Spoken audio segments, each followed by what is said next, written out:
Marjane here. I'm here today to do a comics reviews video of the comics I've read in March, April, and May.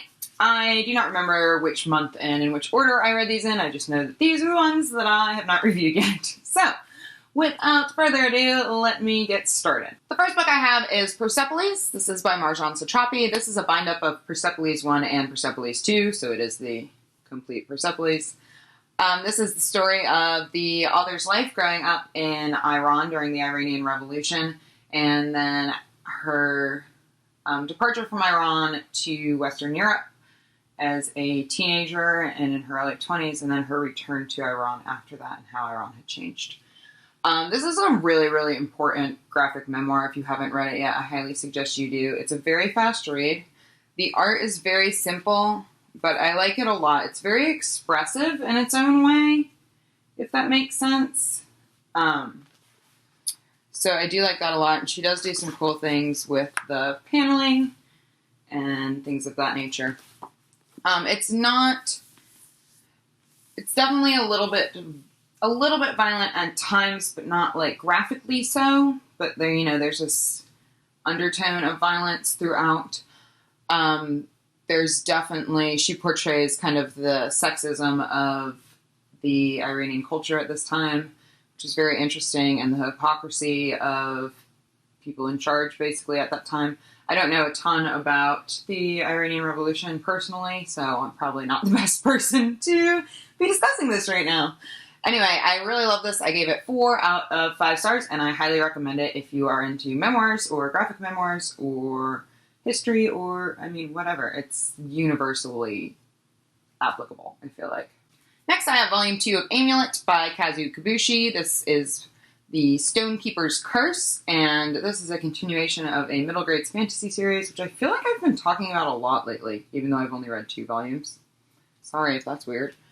I really like this series. It's really fun. It's a middle grades fantasy sort of sci-fi blend, and it's very unique and very creative. Some of the characters are super awesome. Like, look, there's a robot character and a fox character on the same page.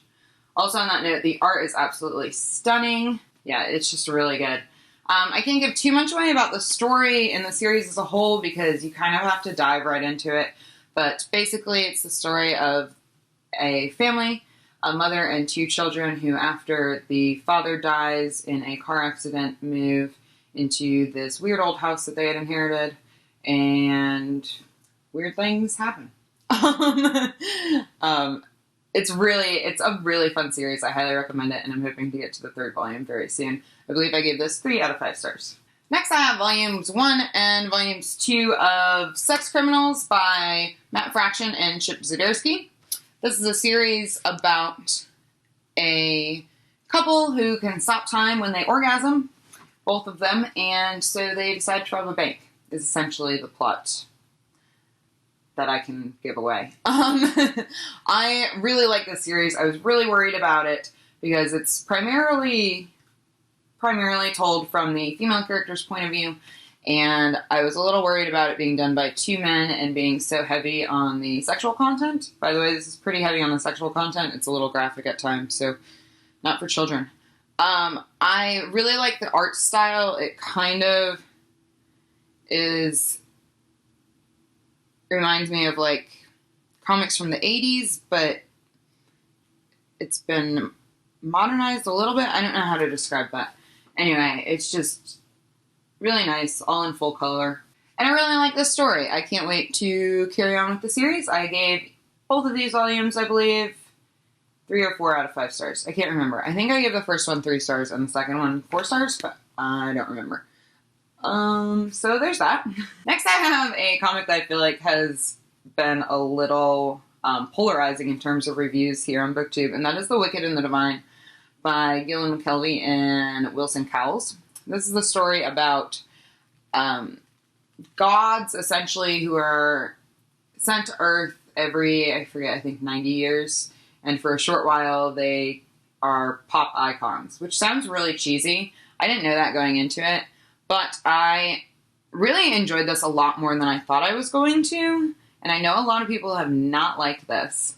I think the art is absolutely fantastic. Let's see if I can find something.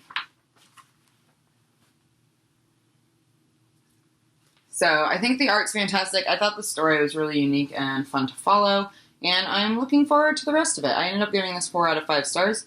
I should say as a disclaimer that I read this during like hour 18 of Dewey's 24-hour readathon, and I had been up for a really long time and was really tired. So I might have to give this volume a reread before I pick up the next one, but I did enjoy it when I read it. And lastly, I have a recent read, this one I know I read in May, and that is Nimona by Noelle Stevenson. This was originally a webcomic, which has since been bound up into graphic novel form. You can no longer access the webcomic on the internet for free anymore.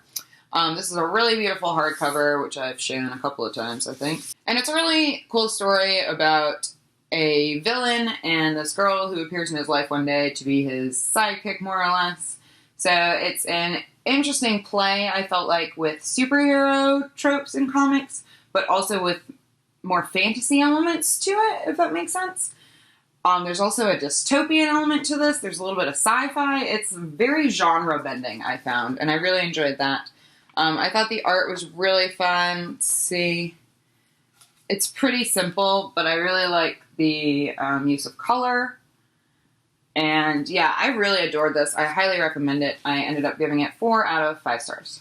So those are all the comics that I've read recently. I will be back with one of these videos in 2 or 3 months, depending on how many comics I read in the meantime. If you've read any of these or have any questions, please let me know in the comments. And I will see you all soon. Bye!